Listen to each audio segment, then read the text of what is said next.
Reflections with Bobby Rush on Pine Bluff Pride. Mr. Bobby Rush. Mr. Bobby Rush, it's good to have you here. It's good to be here, It's man. good. It's good. It's so good to have you. You know, I just couldn't wait to be here to tell the story about High Arkansas and what it means to me.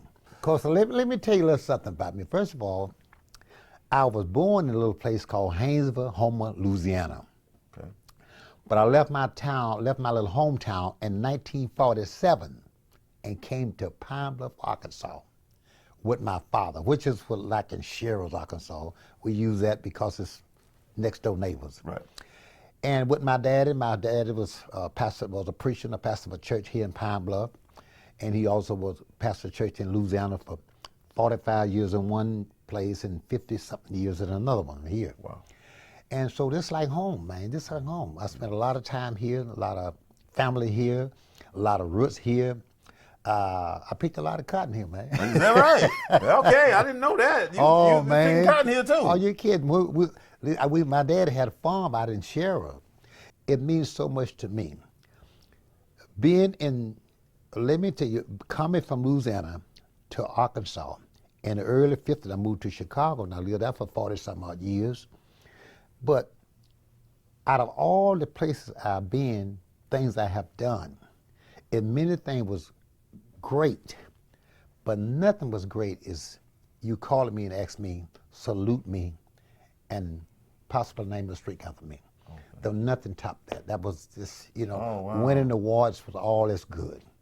But when you called me and told me about a street, man, because when I come in this town, man, I remember coming to Main Street back in the 1949 and 50. And when Elmo James and people like that. Right. And I met Elmo James right here in this town on the place called Nappis in 1949 and 50. We played Nappis, and I got a job for the Rabbit Foot at Heston Stadium. They came in to do auditions. Myself, Elmo James, Howlin' Wolfe. A lot of musicians was in this area. And Elmo James was from Mississippi, but he was spending a lot of time here in this town because he was dating a girl at 6 and 49. Okay. It used to be a club called Nappis back then. And the guy called Old Folks helped run it, and he was a first cousin to Jitterbug. Okay. On 3rd Street. Lever. Yeah, Lever. Right, yeah. So then another little club was on Main Street called Drums. Okay. Come in. Mm-hmm. Now, Drum Goo. That's right. Mm-hmm. What happened? Drum Goo, Daddy run the place, but his son was a drummer, and he named the place after his son. Oh wow. That's where Drum Goo come from, because he was a drummer. Now, you mentioned jizz. Yeah. But you played. Listen, I got to tell you. And got paid. Yeah, I got paid. You got rich over there, didn't you? I got $3.50 a night. The chitlin second, Jitterbug was big. 2 plates of chitlins. and chitlin was 35 cents a plate. He'll fix me 2 plates.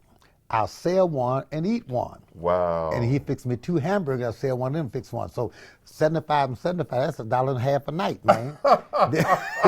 Then I'm already getting $1.50, that's $3 a night. You was rich, man. I'm rich, man. You was rich. Look right here. Down Jitterbug. So, who else was anybody else? I mean, you were so young at this time. I mean, Yeah. how old were you when you were going to Jitterbugs playing? I wasn't old enough to be in them, but Jitterbug, he really first man to put me on the stage and knowing I was underage.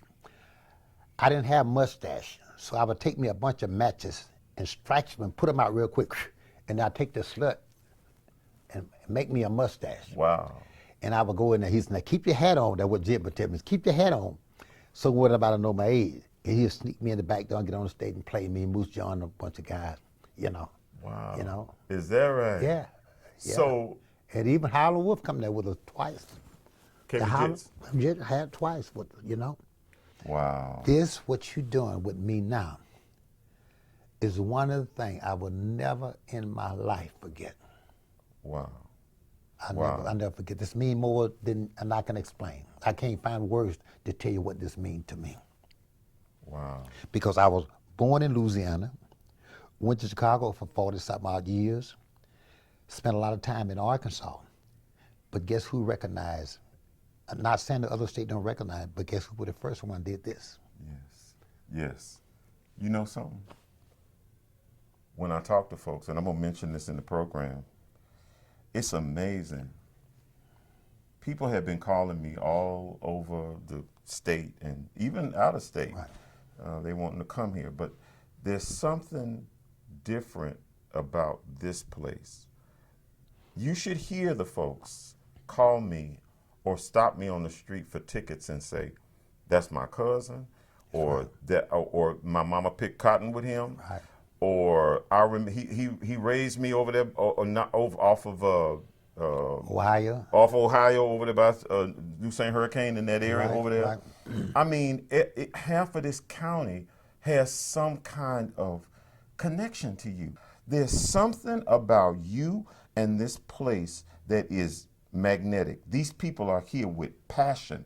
They're not just here just because they like blues, but they're here, man, because you planted a seed and you somehow have made that connection with these folks here, and they are absolutely in love with you, man. Well, you know, I appreciate that because this is my base. Arkansas, where I formed my first band in my life, was right here. Yes. This is my first band. It's right here in Arkansas. I took it to Chicago and other places around the country, but my first band was right here. This Right here. This is the kickoff. My first encounter of a bandstand was in Pine Bluff, Arkansas. God, it's such a great thing to be honored in your hometown. Although I wasn't born in Arkansas, but my raising is here in Arkansas. Right. It means so much to me that you would go out and reach out to touch a little boy's soul like you have touched mine, to make me feel so good about what I have done. And I got many friends and fans around the country, all over the world. I work all over the world. Mm-hmm. I'm not dissing none of that because I may have did bigger things financially around the country, gained more fans and friends, right, but nothing like where I started from. Yes. It's nothing like where I started from. Yes. This is the beginning. Yes. My first bandstand was in Pine Bluff, Arkansas. See Bobby Rush, Karen Wolfe, and Marcus Cartwright in concert October 19th, 2019 at the Pine Bluff Convention Center. Tickets are $25 in advance, $30 at the door. Get them online at eventbrite.com or pick them up at Novelty Shop or Father and Sons Clothier in Pine Bluff. Sponsored by the Delta Rhythm and Bayous Alliance. My so-called friends always talking about Bobby Rush. I saw your woman doing whatever while you were gone. I just said, hold it. If they were really my